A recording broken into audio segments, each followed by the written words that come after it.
Hello and welcome to Game Changers with Vicki Abelson. That's me. And my guest today is George Wendt. And hi, George. Right. So I'm so excited that you're here. I've been trying to do this for a long time, and I have unsuccessfully gotten you because you work. I cannot believe how much you work. Was this all right? I'm interrupting you already, which is not good form. George, what was the dream when you were a kid? You grew up in Chicago. Was the dream to be an actor, to be a comedian? What did you want to do? I had no idea ever until I was about 23. Really? No idea what I wanted to do.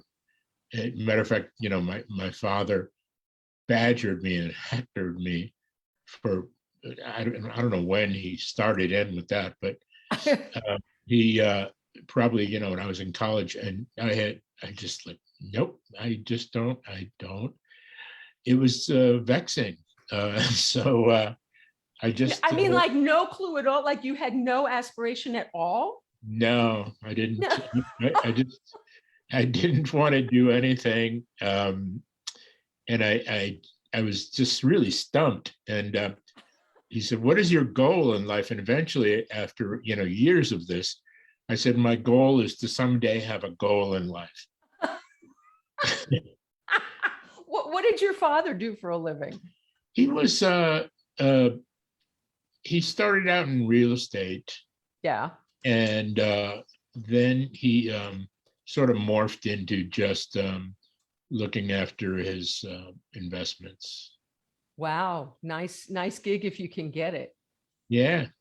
And so he wasn't really doing a whole lot then. It didn't look like it, I guess. Oh no, he was super busy. He was also in the Navy Reserve. He was, that was sort of a hobby, I guess. He went to his meetings once a week, and he'd gone active duty now and then. This is since World War II. He would, stayed on for like in the reserves for probably 30 years or something. Oh, wow. Yeah, it's crazy. But yeah, but he was a hard worker. He wanted to make money. Was he strict with Yes. you being a service person? Well, he wasn't strictly a service person, no pun intended. He he that was just sort of a hobby for him. It was Right. something that he enjoyed his time in the Navy during World War II, and then he was just in business in this real estate world that got turned upside down in our neighborhood, and so he just sort of, as I said, morphed into investing. How got turned upside down? How so? Well,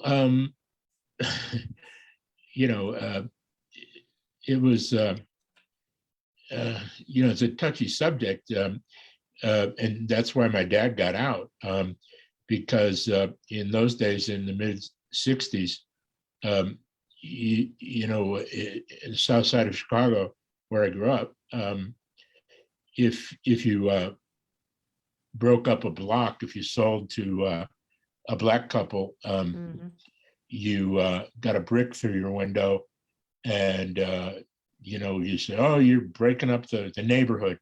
And if you didn't sell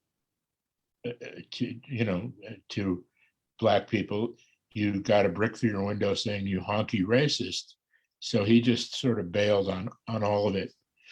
It was a really interesting time, all these social programs of LBJ's, Great Society, etc.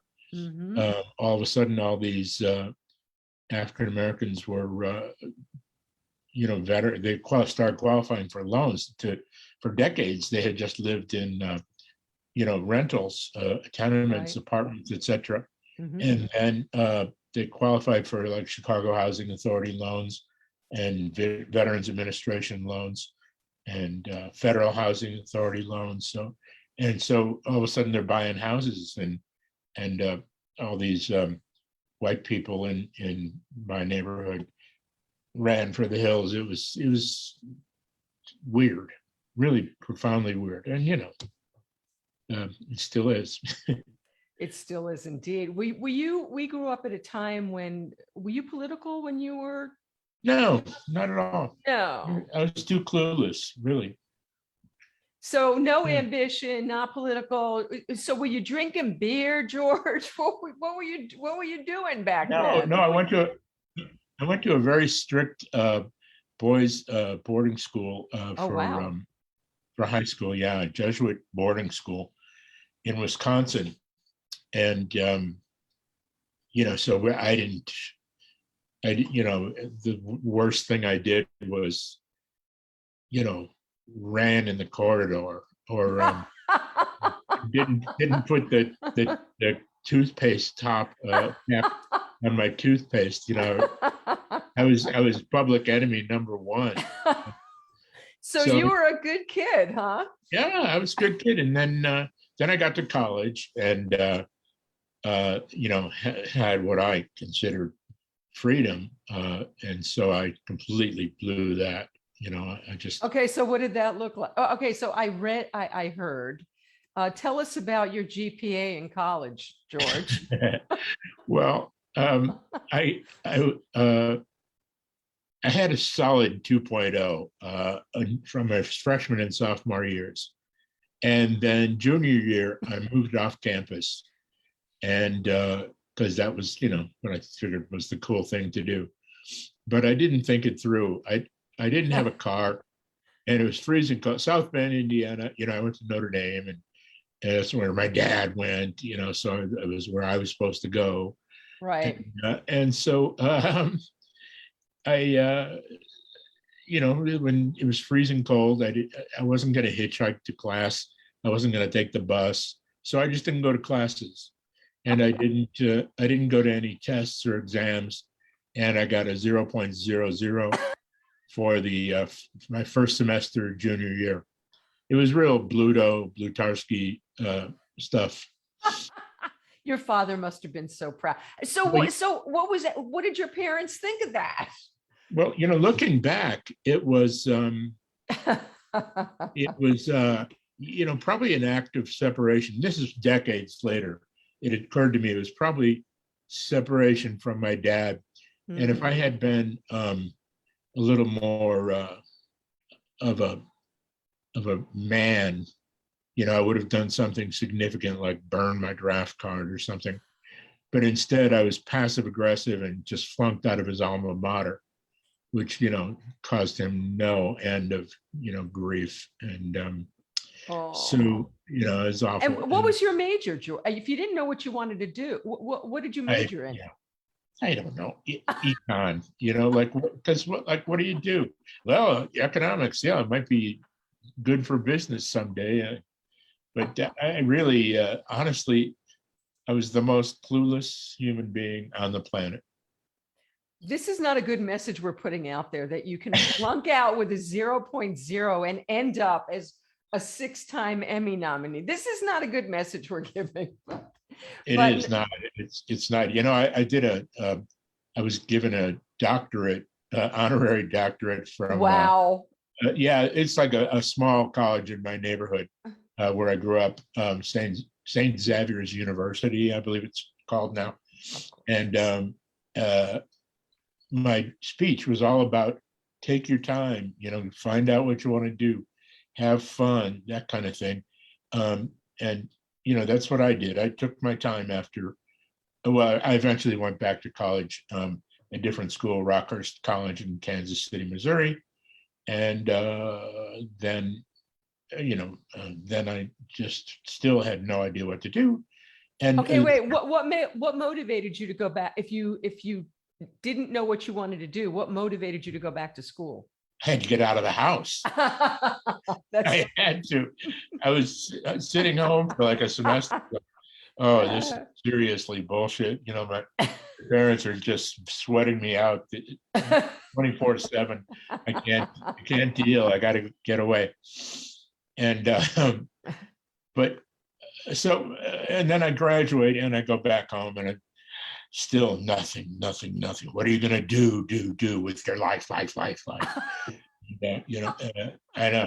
And Okay, wait. so Are you funny? Or you don't know what you want to do? You don't have motivation, but are you the fun? Are you the class clown? Are you the funny kid in school?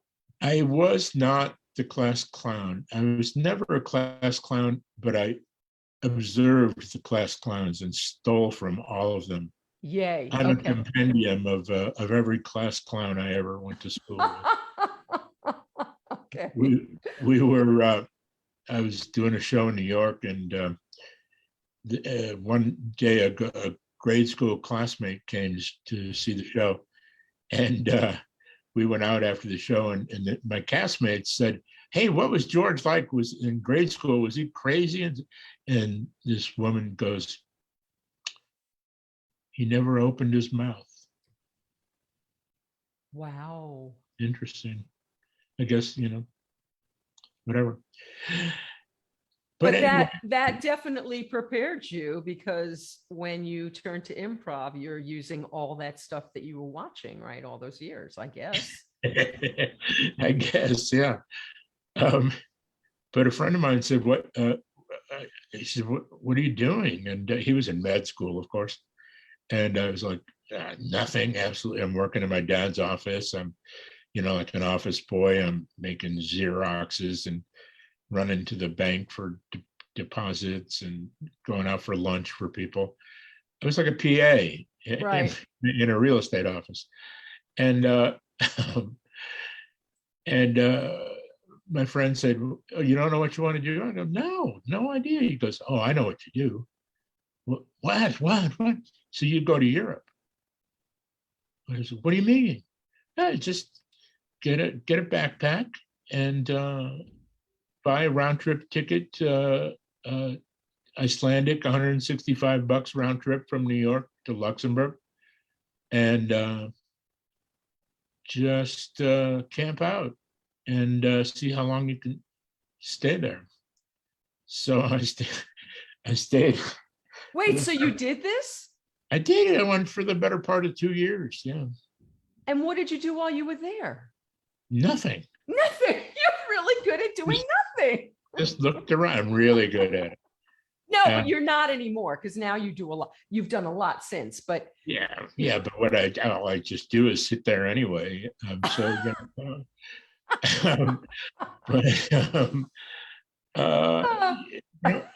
I looked around. I looked around Europe and slept on the side of the road and met up with pals, and we would all travel together and that sort of thing. But it gave me time, the gift of time, which brings me back to my speech to the kids at St. Xavier's. Like, if you don't know what you want to do, go to Australia, go to South America, go to Asia, go to Europe. Just go, and wow. if you can do it. And I was really fortunate that I could do it. It's different for women, girls. Yes. You can't. It's a different world. You can't just sleep on the side of the road like I was doing. Mm-mm. Living off lemons. We would nick off people's trees in their front yard, and lemons and hashish, and that was how we rolled. So what turned the light on, George? What happened that what possessed you to want to go to Second City? I literally used the process of elimination. My money was running out, and I thought, like, I gotta do something. And I did take a course in college where we were studying. I think it was an ethics or logic, or I forget, some philosophy course. We were studying Karl Marx's theory of alienation, and now in Marx's thing, it was sort of like, the workers shouldn't be alienated from the means of production. They should be invested in that and stuff.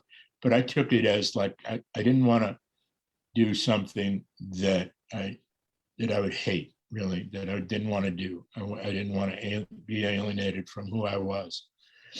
And so I thought, okay, what wouldn't I hate? Um, wouldn't I? And it's like, policeman, no, doctor, I'd hate that. Scientist, out of the question. Teacher, no. Salesman, no, I'd hate that. Fireman, cowboy, like literally made a list, and everything I would hate, everything, except for my sister brought me to see Second City when I was in college, and I thought that was the most amazing thing I'd ever seen. And I thought, wow, if I could do that, I bet I wouldn't hate it. And I was pretty sure they got paid. And so when eventually, when the money did run out, did you have jobs through till this time? I would, when I ran out of money, just working for your dad, was that your job? Pretty much, yeah. I mean, Okay. I had a construction job for not very long. And was there? No, that was about it. And mostly just what if I ran out of dough, I would go back, and I was fortunate. Like I said, I had a job. My dad would put me on for whatever 120 a week or something, and I lived at home for free, so that was good.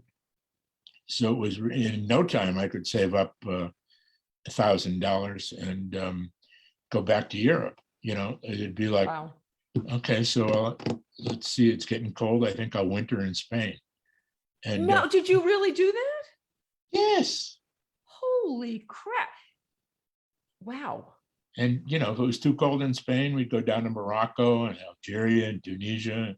Wow. And Sicily, and we were mostly hanging around the south there because it was warmer, and we were sleeping on the side of the road.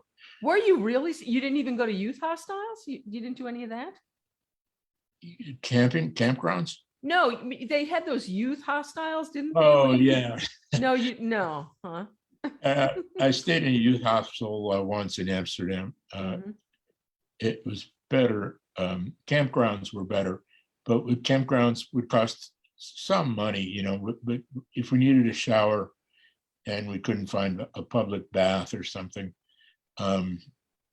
we would check into a campground for a night. And, but it really, we didn't, You were literally living on the side of the road. Yeah. We're in Morocco. We were living, we had a van.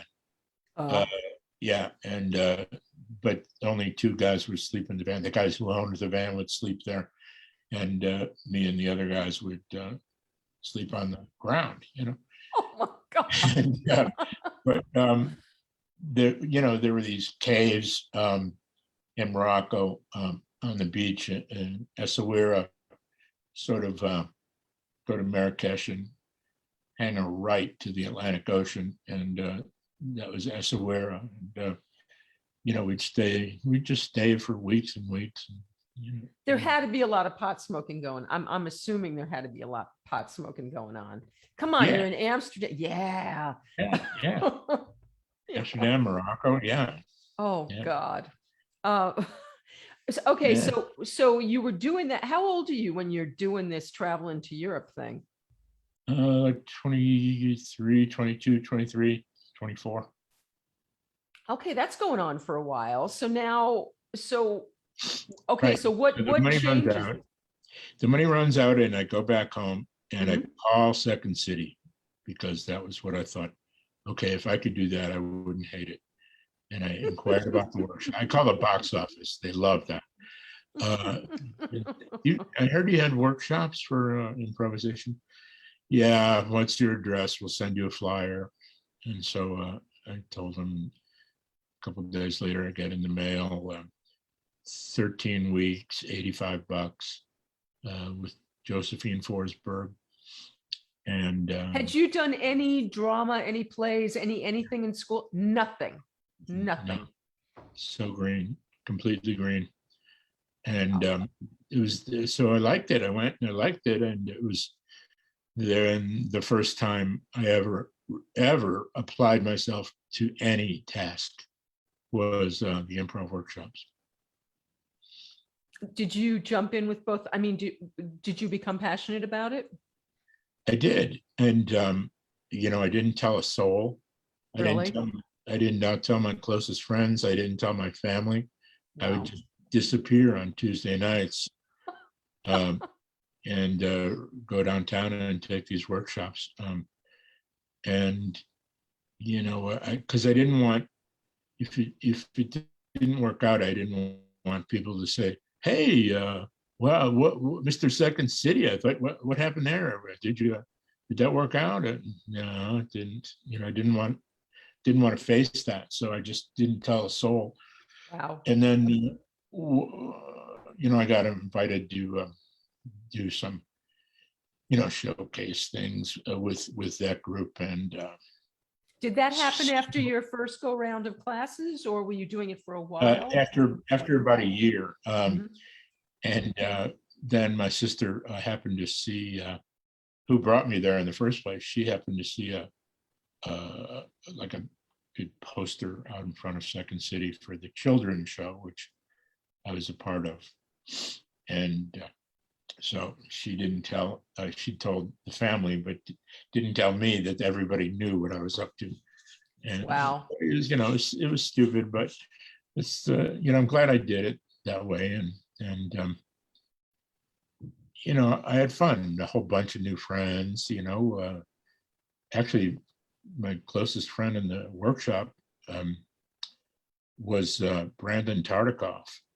Okay, that's crazy right I know, there. I Oh know. my God. I can't even picture him doing that kind of thing, being, Yeah, I wow. had no idea what he was all about. He was just my buddy from workshops, and Wow. so there was these showcases that the workshops would have for some of the more experienced students, and um, I was too green to be involved, but I wanted to be involved, but too green to be on stage. Same with Brandon. So he volunteered to run, like, sell coffee and cupcakes and shit. And I volunteered to put up the folding chairs and break them down afterwards for the audience. It was in a church, nearby Second City. And there was this magnificent show, and afterwards everyone's like super pumped, and I'm breaking down the chairs, and Brandon's breaking down the coffee and muffins, and he says to me, "George, one of these days it's going to be me and you up there." And who knew that Wow. it'd be us in front of 50 Millions of 50 people. million people. Yeah. Wow. What were there? Who were the stars of Second City when you were green and coming up? Oh my God, I loved them so much. It was uh, Brian Thorne Murray, Harold Ramis, Joe Flaherty, Wow. um, Judy Morgan, Eugenie Ross Leming, um, John Belushi. Wow. So Hello. how did you transit? Okay, so did you audition to become part of the company, or did you just get kind of grandfathered in? How did that work? Yeah, I auditioned to.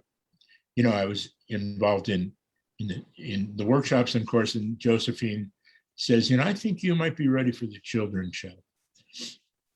And I go, "Oh my God, that'd be awesome!" And so she says, "Yeah, why don't you show up Sunday at 11 in the morning?" And I was like, "Oh, isn't the show at like 2:30 or something?" She goes, "Yeah, just come at 11." And so, so 11 o'clock, I'm like, "What the hell?" So I'm ringing the doorbell, and eventually she comes downstairs, and she hands me a broom and a dustpan. And I'm like, what do I? She goes, "Welcome to the theater, kid." And what my job was to sweep up the cigarette butts, and because the night porter, he didn't come in until after the children's show. So there was the second show on Saturday night, People were slobs. There's cigarette butts everywhere, and cocktail glasses, and so I had to clean all that shit up. So the little kiddies didn't have to sit there. It smelled of stale beer anyway, and but I was thrilled. And then there was an audition for the touring company, and I was excited, and I went to a White Sox game the night before and got beat up in a bar fight, and so I was a little puffy the next day. Oh God! For your audition? Yeah, Oh, my nice. audition. I was like, lip, little, it was, yeah. So I did not get in on the first audition, but then I had subsequent auditions and got into the touring company in '74, and between the touring company and the resident company and Toronto, and back to the touring company, and back to the resident company again, or quitting and getting fired, and so 6 years later, I finally left of my own volition. George, do you remember any of your early or your first character that you created?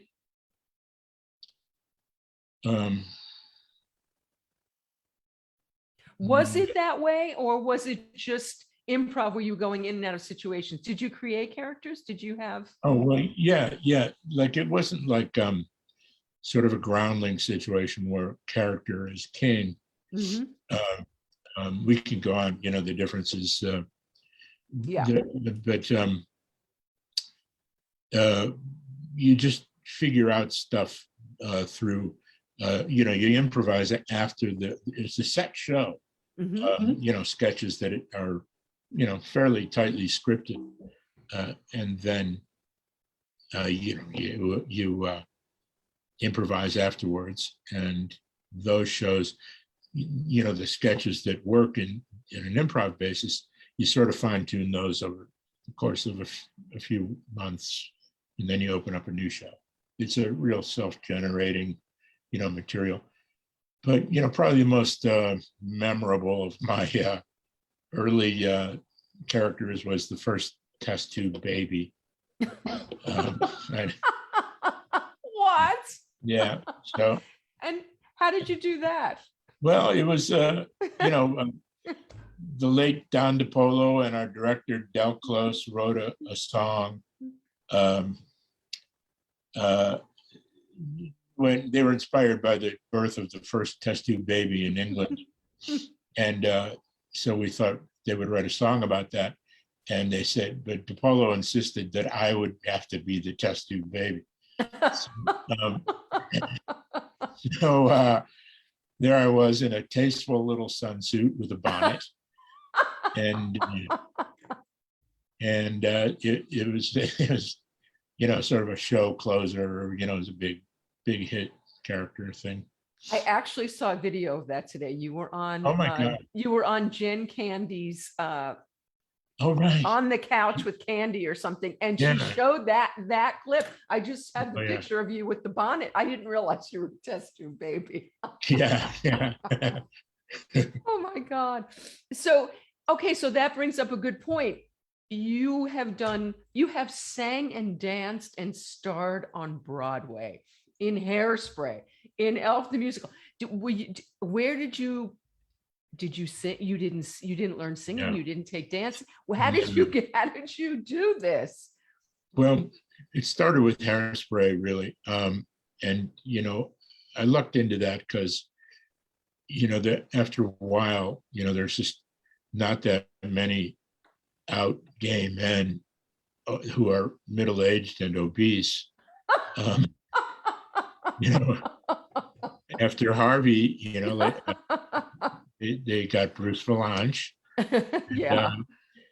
And then it was down to me. There were several guys in between. Michael McKean, amongst them, not obese, but he wore the fat suit well. And some other fellows. But it was, I don't sing and I don't dance, but But you, I will, however, do what I'm told. So wow. Did we- you sing and dance at Second City? Well, you did the test tube Yeah. baby, but I mean, yeah. There would always be a couple of musical numbers in every sort of review we'd put up, each show. So I did that, and but yeah, Hairspray was 7 song and dance numbers for Edna. what, It was crazy. In it's high heels. oh my, and a bra and a corset and all of that stuff, I assume. Yeah. Oh my God. Yeah. It strikes me, George, that you're kind of fearless. I mean, just the getting and going to Europe with nothing and being on the side of the road and then auditioning for Second City and then singing and dancing on Broadway with no training. Do you consider yourself a courageous person? Because I do. I never really thought of it like that. I'll take it as a compliment. It is a compliment. I knew I was clueless. But I guess fearless, cluelessness can lead to fearlessness if you just, are lucky. Has anything scared you along this path, this career path? Oh yeah, Death of a Salesman. Okay, you just recently did Death of a Salesman. Just recently, and it was like with 2 weeks rehearsal, it was. Oh, wow, really? And I was overmatched. That guy Willie Loman never shuts up. Really, and half the time he's talking to people who aren't even there, and he's in a scene with other people who are there. It's a mind-boggling. It's an awesome, role. You really got to bring your A game, and I could have used another 6 weeks rehearsal at least. By the time we closed, I was just about ready to open it. I'm sure that's not true, but I can't believe you did that with 2 weeks rehearsal. I know. And you didn't have dramatic training either in your past, did you? No, just the improv, really. Wow. Yeah. That's pretty amazing. Okay, so you're doing the Second City stuff. How does that segue to coming to LA and doing television? I know you had small parts on Taxi and on Soap. How did that happen? How did that start for you? Well, Bernadette got a pilot that shot in LA. She was a Second City actress, also did other Chicago theater as well. Okay, for those that don't know, Bernadette is George's wife. You guys have been together for how many years, George? Together 45, married 43. Unbelievable. And you met at Second City? Yeah. Okay. When I got fired the first time. What did you get fired for? Sucking. Oh, come on. Why did you get, really? Yeah. Yeah. I mean, it happens. It was, it happens. And, then I quit once and got hired back. It's one of those places, anyway. So wait, when you got fired for sucking, how did you get back in? Oh, well, they didn't want me to leave the building. They said, look, we think you've been playing it safe. We want you to go back in the touring company. We've got a lot of work. We've you'll do fine. And we want you to just loosen up. I needed to mature, frankly. It was smooth sailing up until when I started to when I got fired, and so it was too smooth. So this is the first hiccup in my career, in which I didn't even think of it in terms of career. I just wanted to be in Second City, and now it was all crashing down. And When you like were I in Second said, City, I'm sorry to interrupt you. When you were in Second City, George, did you start to have aspirations beyond that? well, then after like, I mean, this is how fucking dumb I was. I literally, it was at least 2 years before I thought, like, well, I guess I'm an actor. I guess, and it just was. I was so dumb, But and you're also watching people from the company going off and getting like Belushi, and people are going yeah, off and they're getting things, right? yeah, no, that's true, and also, people from the Chicago media. People would always be at Second City, seeing the shows and Right. hanging out. So there would be people that like people from Leo Burnett would come, and then they'd hire us all to do like commercial campaign or something. And so yeah, well, you're going to have to join SAG. I go, oh, really? What do I do? And they go, just sign here. And we go, oh, okay, all right. And then a few months later, there's another gig. This one was for radio, and they said, okay, you have to join after. I'm like, all right, what's that all about? And it's just here, sign here. So and then afterwards, just don't hang on. I'm a member of Equity, Second City Equity House, right? Right. Actors Equity and SAG and after. I guess I'm an actor. I know. Did you not audition at all when you were in Chicago? Were you doing Second City? Did you not audition for Other stuff? anything else? No. No, you didn't. Okay. No. I mean, the odd movie or something, And did you get anything? I got a movie. I don't think I auditioned though. My Bodyguard. Oh no, Somewhere in Time, and My Bodyguard. You were in Somewhere in Time? No, that's the Oh, no. Wait, yes and no. I love that movie. Yeah. Yeah. See, I was cut, and but I still get residuals, and I love it. and I'm still in the credits, like What? second in the credits, because What? the part that got cut was that before it was I brought my whole family to the premiere in Chicago, and I have a story like this. Oh God. Yeah, tell. and they the movie starts, and the credits roll, and I said, oh my God, I'm not in it. And my brothers and sisters are like, what do you mean you're not in it? It just started. And I said, yeah, but the part that I'm in, they've moved past that. They cut that bit, I guess. And so there you go. But My Bodyguard, I did make the cut. What was your? I love that movie too. But okay, it's been a few years. What was your part in that? I was a janitor or a maintenance man in the hotel, Martin Mull's Hotel. The Ambassador East is what it was. Chicago, yeah. So, okay, so you do that in Chicago. So then, what gets you to go out to Los Angeles? Right. So Bernadette got this pilot. Are you guys you're already a couple, and we're married at this point. Yeah. Okay. Yeah. This is 1980 or 79, and I was in the resident company at Second City. Mm-hmm. She was doing Sexual Perversity in Chicago at the Organic Theater. No, the Apollo Theater. Great show. And so off she goes, and I'm watching the boys. We had two boys from Bernadette's previous marriage. And then she comes back and she says, I think we ought to consider moving to LA. And because, she had, a lot of people were interested, managers and agents. And did you have a manager or an agent, by the way, at this point? No.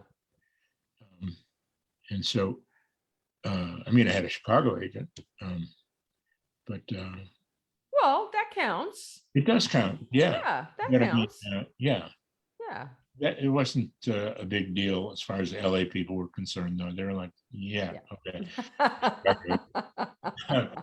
But oh yeah. And so I said, sure, because at this point I'd been at Second City for 6 years, and so it's really was time to move on. I was 32, I think. Wait, I have another question to interject here. Is your family, are your parents proud of you? Are they happy with what you're doing? Do they Oh think this yeah, is yeah, good? They do. yeah. Once I actually got in the resident company, and it's a steady gig. It's not Yeah. to get fired like me. um, it's 52 weeks a year. Well, equity insists you take a 2-week vacation, but it's steady work. Yeah. So they were happy, and I was in everybody's good graces. And so off we go to California. Now, do either And of you does Bernadette have a gig promise? Do either of you have work in LA? no. I mean, she had this pilot, and then of course it didn't get picked up. And I shot a pilot then, and it did not get picked up. And so Who got you the pilot? Did your Chicago agent get you the pilot? I think it was through Second City. It was something Second City developed. And then there was a development deal was offered, right? And my agent, then I signed with an agent. Are you guys like a commodity when you come out here because you have this experience with Second City, which has birthed so much talent? Are you respected when you get out here because of that? I would think there's some cachet to it. Yes, there indeed was. It was, yeah. I was just super lucky, Bernadette, to, the timing was right. Saturday Night Live had just broken, a couple of years before, or 3 or 4 years before, but still, Right.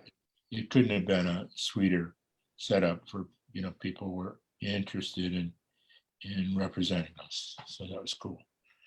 And so Brandon offers me a development deal. Okay, so wait, where is Brandon in his Brandon career? Disappeared. Okay, so we're in that early workshop together in Right. 1973. Wow.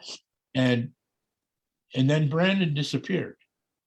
And I was like, whatever happened to Brandon? I never meant to say, I never got to say goodbye or anything. I don't know where he went. Well, where he went was Fred. He was what he was at the time. He was a junior executive at the ABC owned and operated station, Channel 7 in Chicago. And Fred Silverman, the head of the network, had called him to go to New York. In that, so Brandon left for New York. I had no idea he was a television executive. He was just this guy, cool guy, Yale guy. I thought that was kind of cool. But so then, he has this parallel career, stratospheric though. Right. Yeah. And so he offers me a development deal, and Brandon offers you a development deal. Well, it came from NBC. So, I put this together. I had to do the math later. Really, because I was like, okay, what's that all about? Well, they want to hold you for 6 months or something to try to develop something for you. I say we turn it down because I'm like, really? And yeah, we want you to be available for other stuff. And I was like, okay, I guess. So that felt weird to me to be turning that down, but I did. You did turn it down. Yeah, and then wow. Bernie Solins from Second City calls me a few weeks later and says, "I have a writing job for you." I'm like, "Oh," and the actors were on strike or something at the time. Now wait, did you write this in Second City? Did you guys write your own sketches? How did that?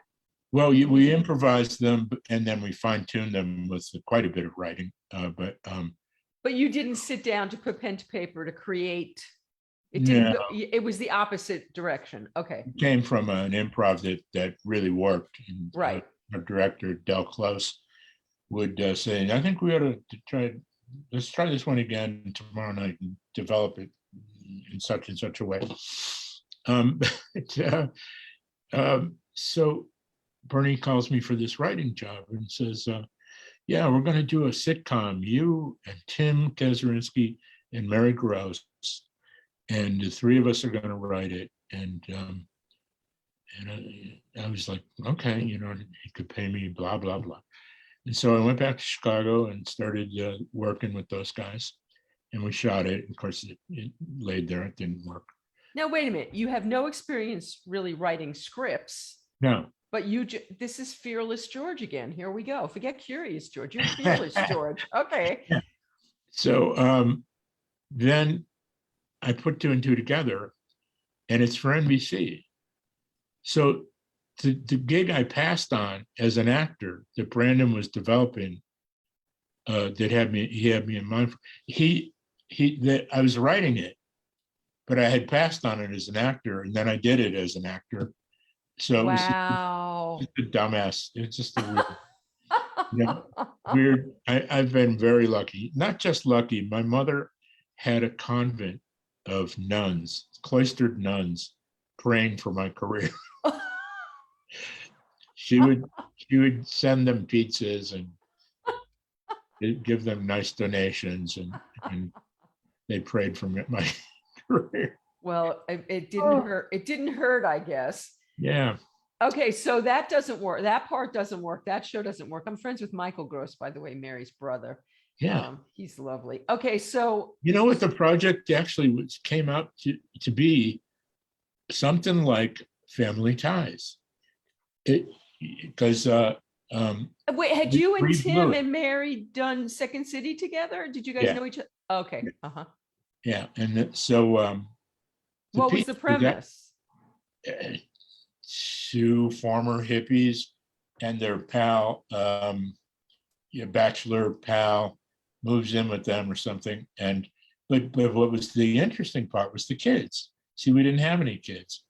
So when I saw Family Ties, I was like, oh, that's still Brandon's baby. I mean, Gary David Goldberg wrote it, of course, very well, mind you, and they struck lightning with their fabulous cast.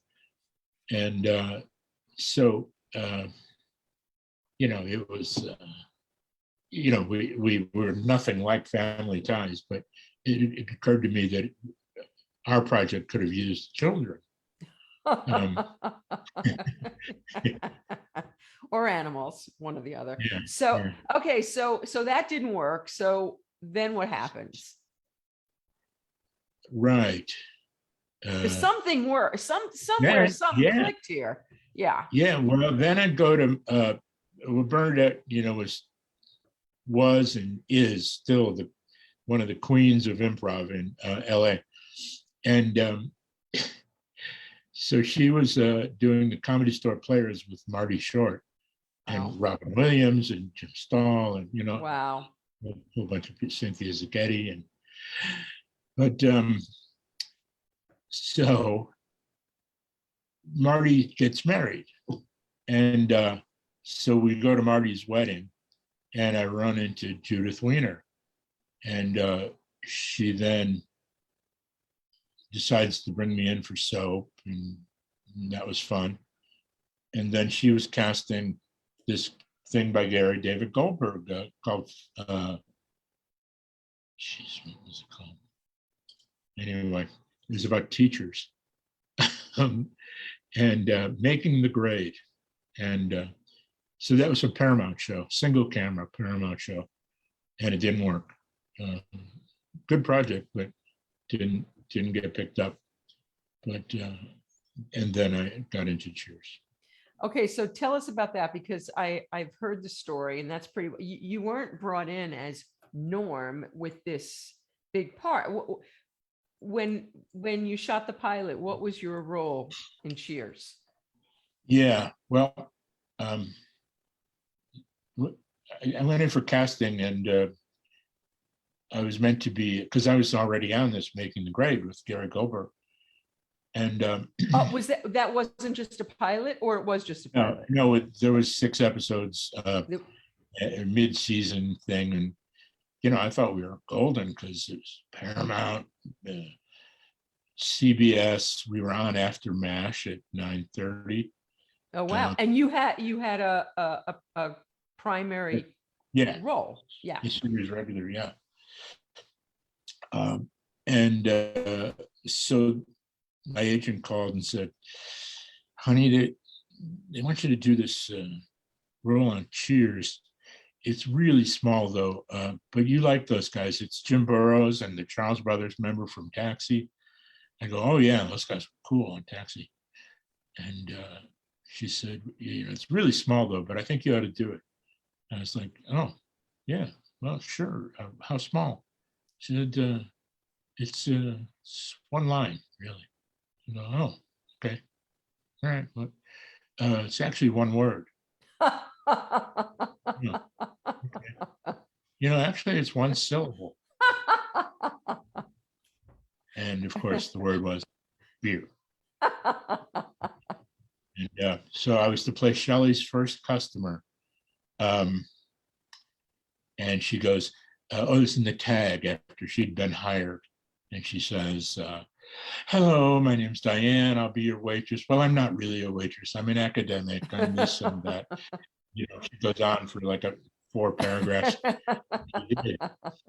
And then she goes, oh, I'm sorry. I should be taking your order. What can I get you? And I go, beer. And she goes, beer. Perfect. And that was the end of the show. And Wow. so the late Steve Kolzak was the casting director, original casting director of Cheers.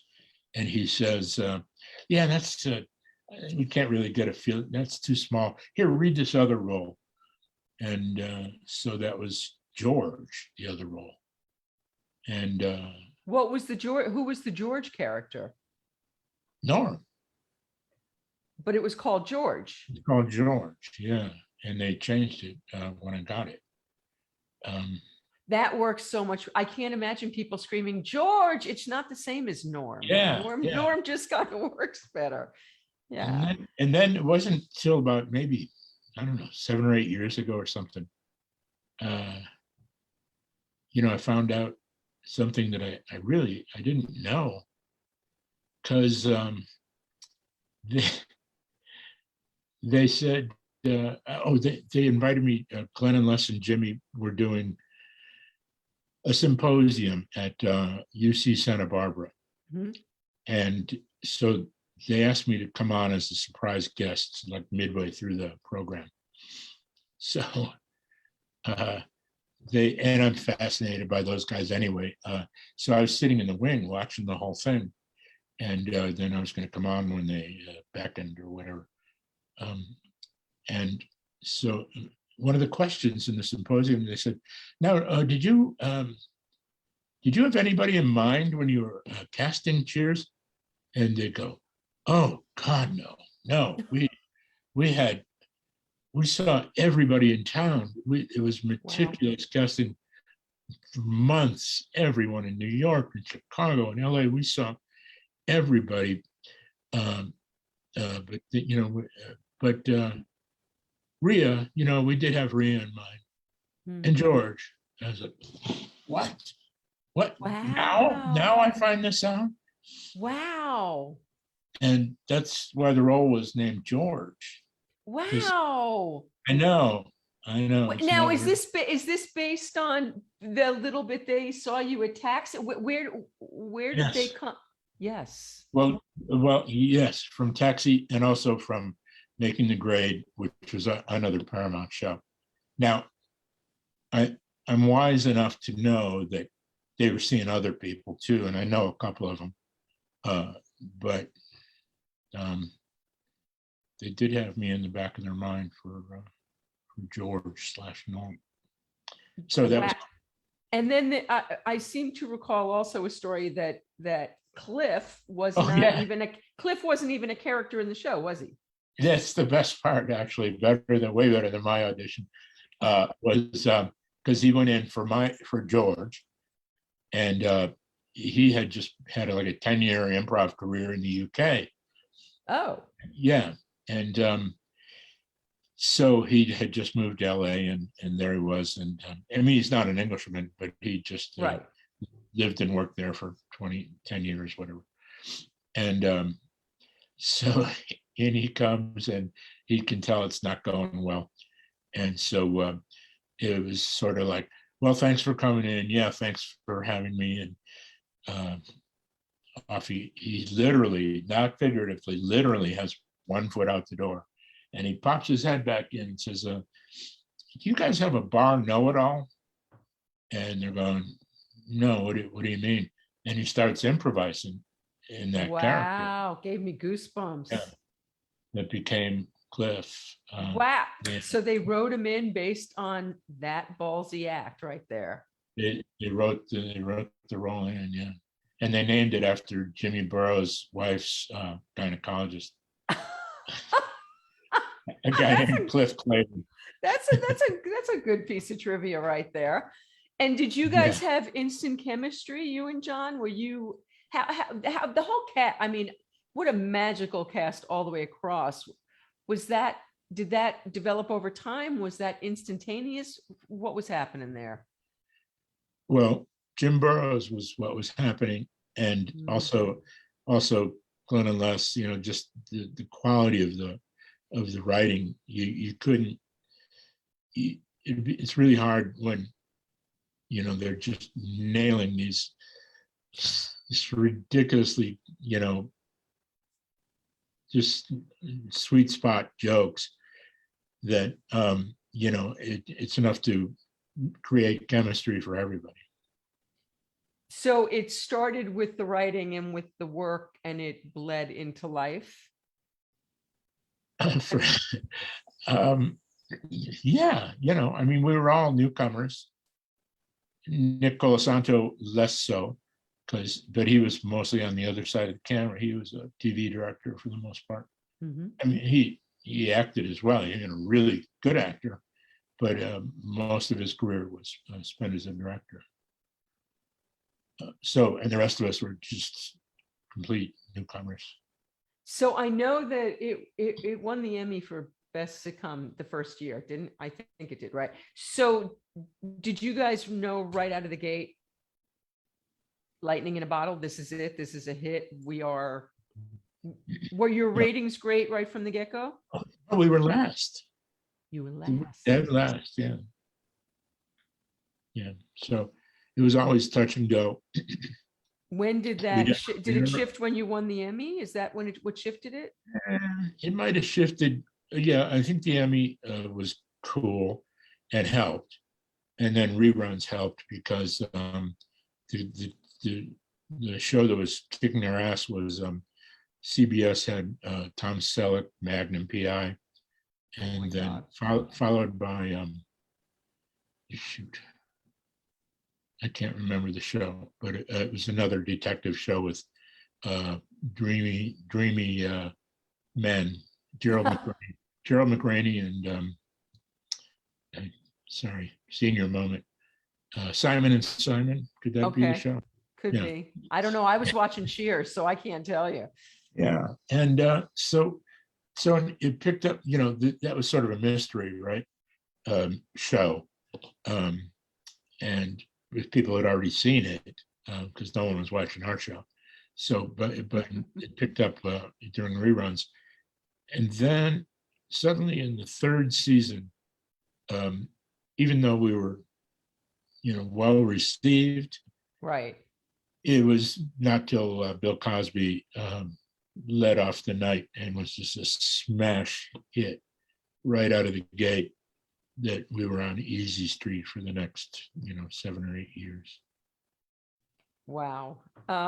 So Nick Guzman wants to know if there was a favorite episode of you.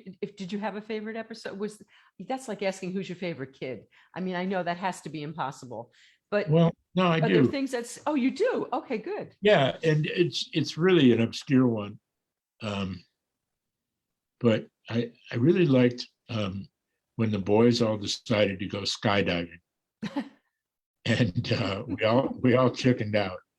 It's called Jumping Jerks, and it was a Levine and Isaacs episode. Wow. Yeah, and so we're up in the plane, and just the boys, right? And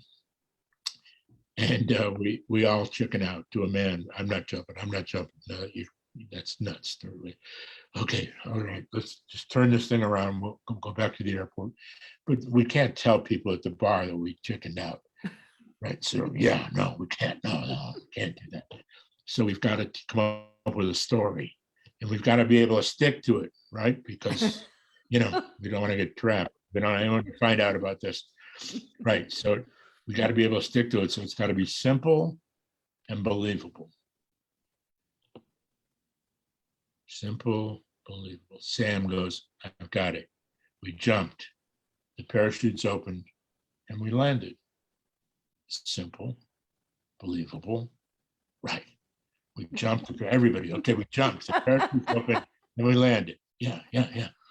So we get back to the bar and we're like, woo, man, I never felt so alive. They're high-fiving and drinks for the house. And oh, how was it? Oh, you kidding me? It was great. What do you mean, how was it? It was great. And then Carla, skeptical, she corners Woody. And she goes, Woody, how was it?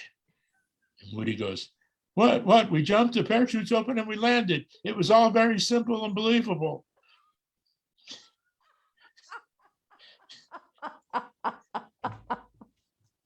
That sounds really familiar. I'm sure I know I saw it. I saw them all. Yeah. Funny. That's hysterical. And Nick also wanted to know, did you have a favorite norm? I mean, I watched one video today that was just it was just like 1,000 norms. No, it was like every entrance you made. Was there an episode of yours that really featured norm that stood out for you? Well, probably the best one of those was where I got a job, with some, I guess, an accounting firm, and the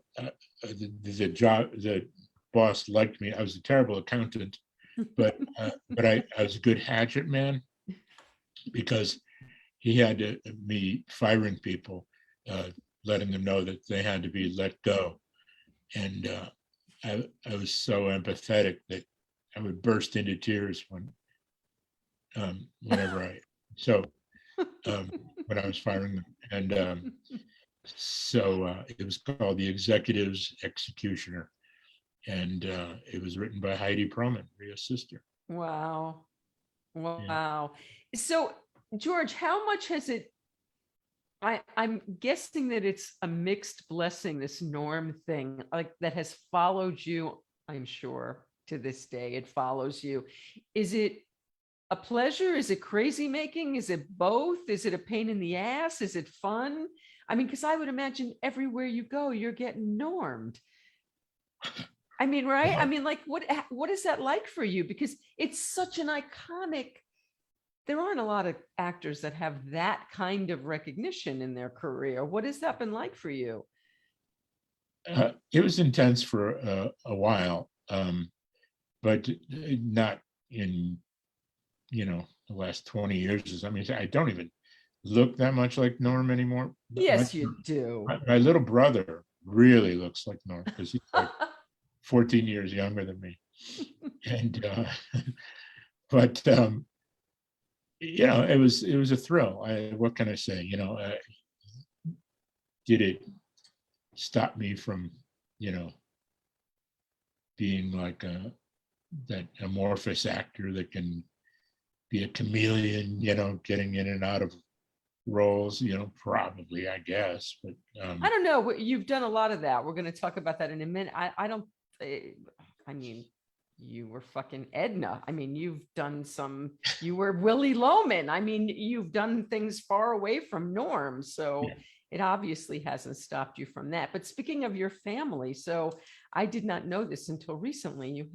Your sister's son is Jason Sudeikis. And I just saw the funniest Who? I just saw the funniest sketch that you guys did on Conan, where you Oh brought yeah, your whole family to have Thanksgiving, and he's like this young pisser in that sketch. he scored. Very funny in it, Yeah, he though. scored in it. Yeah. He's really funny. Um, did you help make that happen? Did you? Really. I mean, only in the sense that, he realized somebody like us could do that sort of thing, and he But went he to, also followed your path because he did Second City, also, didn't he? he did, yeah, yeah. He did Second City and, the usual suspects, IO and Boom Chicago and Amsterdam and that sort of thing. Well, for So for he my has money, Ted obviously Lasso, the best show on television this year. Just the most heart yeah, warm, just a beautiful. He was yeah, absolutely brilliant. It's a brilliant show. Oof. yeah, I miss yeah, it. I actually right. wept when I watched the last episode. It was so good. Anyway, so how did you then, without having dramatic background, how did you then get that first Broadway show? I think you started actually in London in art. Is that correct? That you made your board's Yes. debut in London. So how did you make that segue? Um, I'm not quite sure. Okay. They were interested, and But what made them, I mean, well, you were doing some drama on TV. You were in Columbo, you played a murderer. I mean, you've done some straight acting, not just well, comedy. art's a comedy, by the way, but Oh, it that's it's that's a right. fancy comedy, but a comedy. But I it's a mean, it's clever, art. but it's clever and well, but Cheers was clever. Yeah, okay, that's true. Yeah, it's not a broad comedy, but a Right. lot of laughs in art. Yeah, it's just one of those things. They flew me to New York to look at the show, and I was knocked out, and by it, and went out to dinner, I guess, with Matthew Warchus, the director, and he offered it to me in London, and so it was Stacy Keach, who's awesome, and Wow. the late David Dukes, also awesome, Mm. and we did it for about 6 months in London, and then we went to Broadway, and for some reason Stacy and Dukes weren't available, and so I did it on Broadway with Judd Hirsch and Joe Morton, and Unbelievable then cast. about another 6 months in New York, and then the three of us, me and Judd and Joe, we were all ready to go, all had our wardrobe and everything. Then we went back to London, did it again. So Wow. it was a blast. It was great piece, great role. Was it a thrill to make your Broadway debut?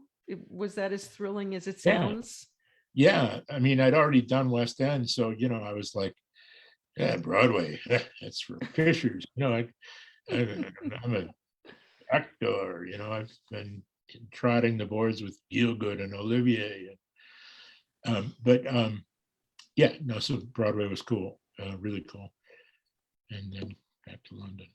And so how about doing a Broadway music? I mean, were you in the least bit terrified to do that, to do Edna Turnblad? I mean, Yeah. that's a huge leap of faith. What they came to you? Did they come to you? Is that how that No, happened? no. What happened was they were casting the tour, the Broadway tour, Mhm. and so they were interested in me for that, and then I was interested, because I thought it was, it'd be fun, and but I didn't get it. Bruce Launch got it, and he killed it, and then what I did was 12 Angry Men With Richard instead. Thomas, I saw, Yeah, and okay, so now there you go, finally a drama. Okay, so that's kind of did they come to you or did you go to them? yeah, they came to me, and so then they did that tour for like a year, and then all of a sudden Broadway came up, for Hairspray. So I went back to Broadway, and Wow. it was Edna was such an amazing role. I mean, and it will always be Harvey's role. We just sublet it, these other people. You But do a great Harvey, by the way. I heard you do Harvey. well, I don't do Harvey. I do John Lovett's doing Harvey. But is that so wrong? Yeah. But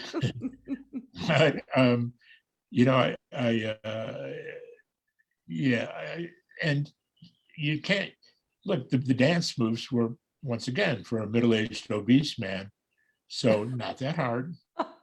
And and vocally, I just had to be like as good as Harvey. And, did you study? Did you have a coach? Did you have a vocal coach to help you? I might have, but the musical director really, they take over when you're in rehearsals. I could have had all the coaching in the world, and I did. Carol Weiss helped me with a couple of things, musical coaching, and she's LA based and she's awesome.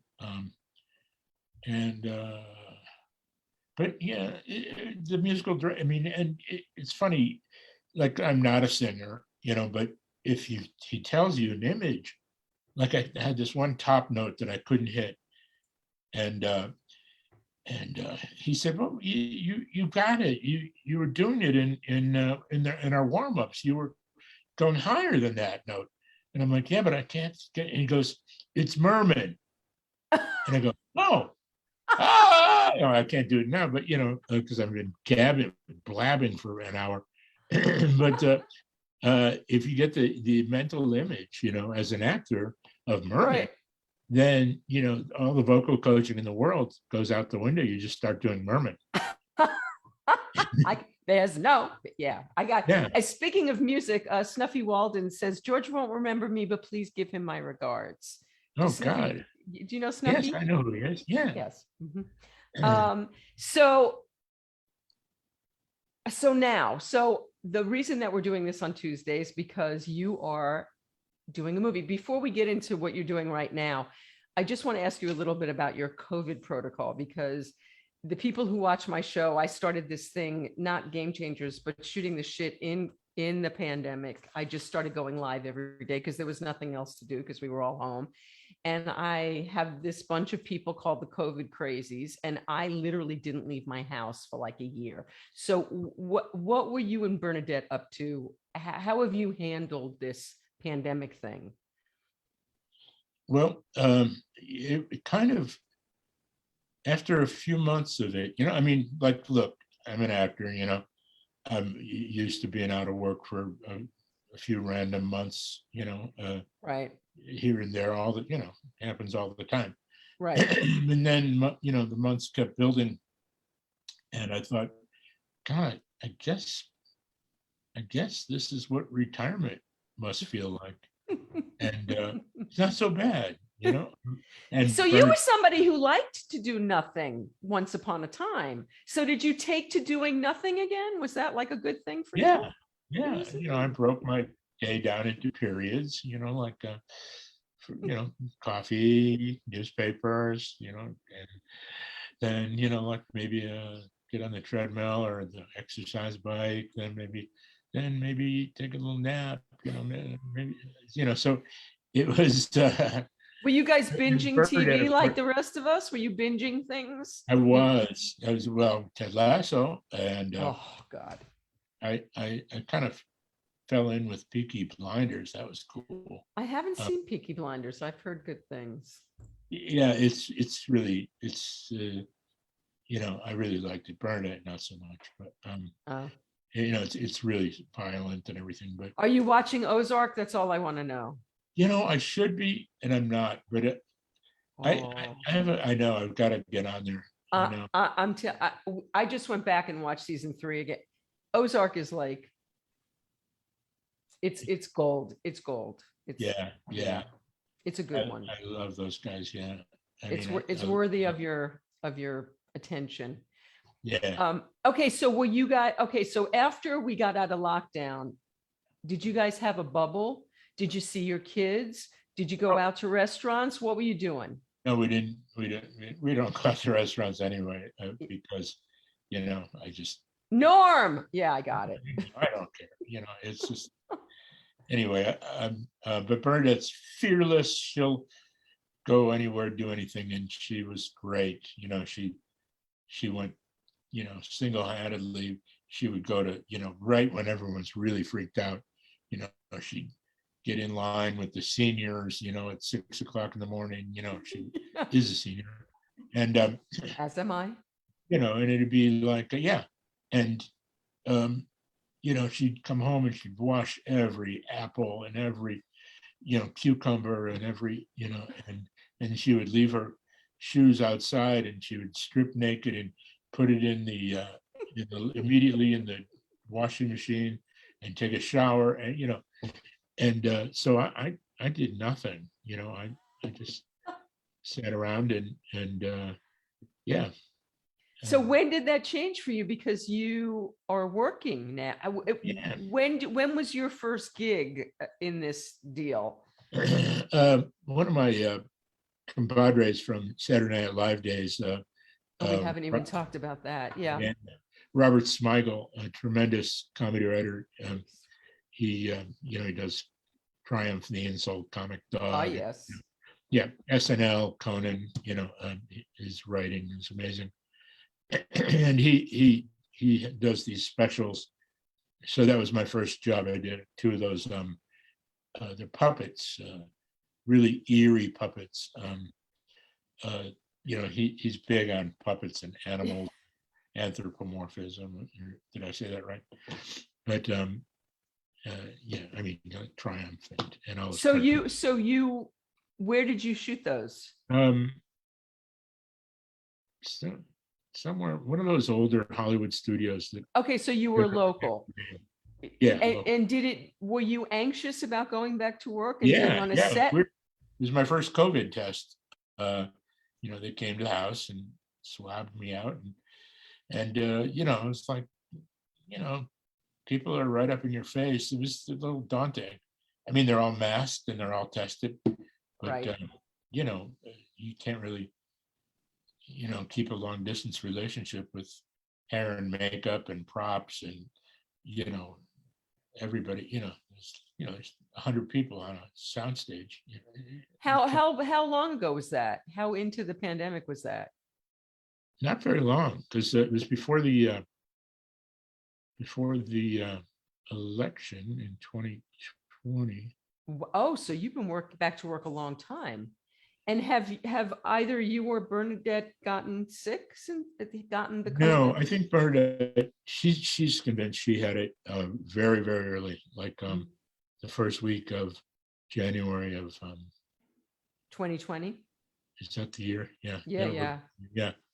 Because she was sick as hell for a couple of weeks, and I don't know how I didn't get it. Although I did have body aches in that same time frame, and I might have got a small viral load from her or something. And have your kids stayed healthy? And my daughter lives in New York, and she's gotten it, this new one, but the Omicron, yeah. But she's over, and her fiance had it, and so but yeah. Okay, so now you're working currently. Okay, so before we talk about now, we got to talk about Saturday Night Live just for a moment, because wow, your appearances iconic on Saturday Night. The Bears. I mean, as much as Norm is Norm, the Bears, that whole thing is just as iconic. Was that as fun for you as it was for us to watch? Yeah, I think about the luck I've had, to get a role where, I needed to look like a guy who wanted to have another beer. That it's like, all right, that I can do, and then to be a guy who eats Polish sausage and drinks beer and smokes cigars and roots for the Bears and the Bulls. like I'm from the south side of Chicago, like I lived these, this is my family, Um, so yeah, it was like really lucky to be cast in a couple of super fun roles that are right in my wheelhouse.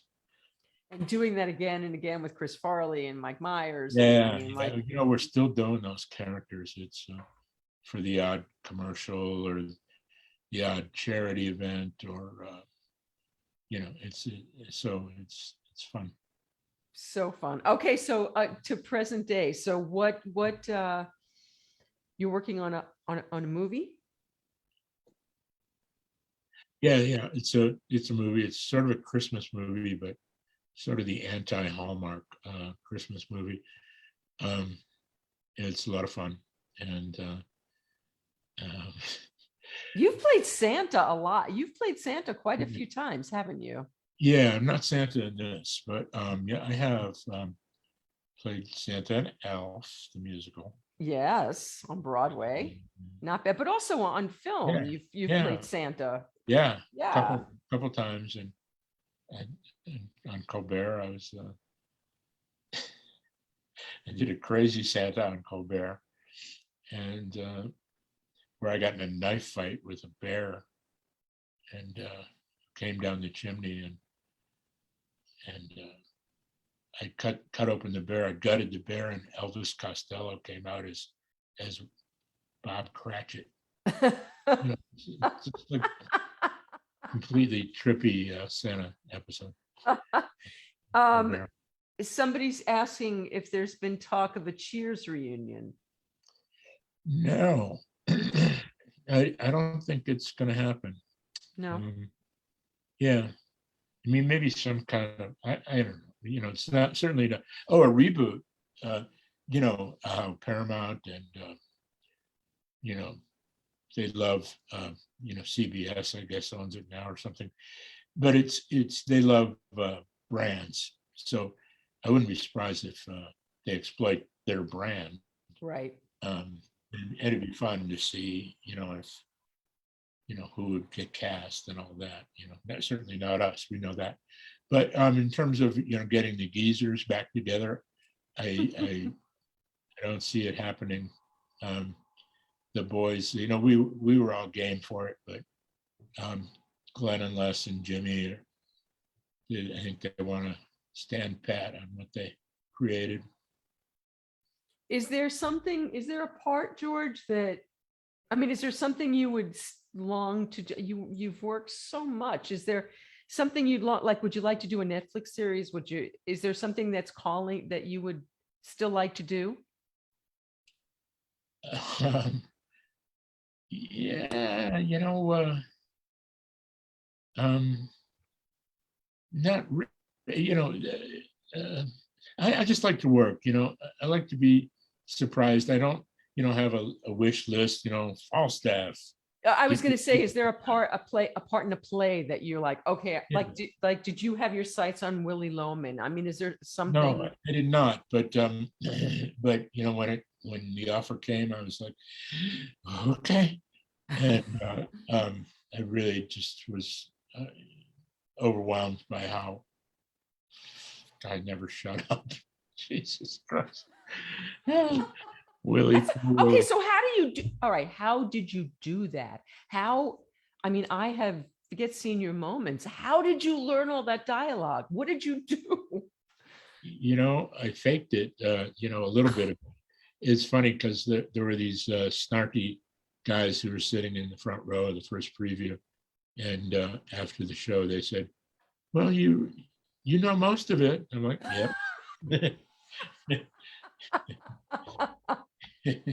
Yeah, I'd say about 85% of it. I mean, I know 100% of it, but not all in the right order. Do you have a trick? I mean, is there a trick? Is there I mean, at this stage of life, how the hell do you memorize all that? I don't know. I mean, filmmaking is not as much fun as stage, but I am, looking right behind you. I have on my laptop screen the scenes I have to do tomorrow, and it's like a page and a half there here, a page and a half there. 3/8 of a page. Okay, you don't really have to spend a lot of time learning those. And there's a lot of improv on this movie. I was pleasantly surprised. Fun. I Is it a think that's comedy? It's oh a yeah, comedy. It is a comedy, yes, because you said it's the yeah, anti-Christmas movie, so of course it's comedy. Yeah. Okay. yeah. A Well, lot of raunch, a lot of sex. Not really. nice. And Yeah. is there anything past that that you have Yeah, already? Go to New York as soon as I finish this for a new musical, a workshop of a new musical. That's so exciting. Yeah, Are you playing a man this time, or what do you? yeah. Well, interesting you say that because I'm playing a man who cross dresses J. Edgar Hoover. Oh my! A musical about J. Edgar Hoover? No, no, no. It's a musical about Alan Freed, the Ah, legendary DJ, radio DJ. yes. Mm-hmm. Wow. J. Edgar Hoover sort of drummed him out of the business with charges of payola Yes, I remember that story. scandal. Yeah, and it's a fever dream. It's cool. It's a cool piece. There was a movie about Alan Freed and about that I'm whole thing that sure. Yeah, I'm sure there was. Yeah, I can't remember what it was called, but it was a really good film, actually. But it yeah, kind of told that story, so maybe there's some of that in there. Well, that's yeah. But really once thrilling. again, this is a comedy though, and a musical, and there's well, I haven't seen this iteration.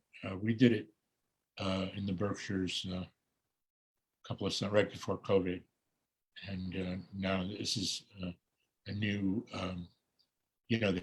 They revamped and retooled, and So are you in training, George? Are you kicking up your heels? Are you vocalizing? Are you no, doing? no. Once again, the choreographers just look at me and go, "All right, you stand there," and all these singers and dancers, triple threat. They're uh, they're working their asses off, and I just stand there.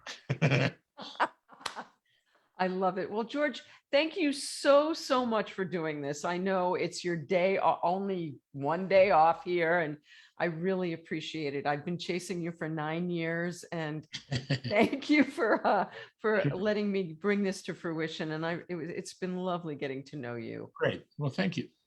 It was And fun. I look forward to everything that you have coming up, and have a safe and healthy rest of your time there in Utah. Thank you. Take Bye care, for now. George. Thank you. Bye.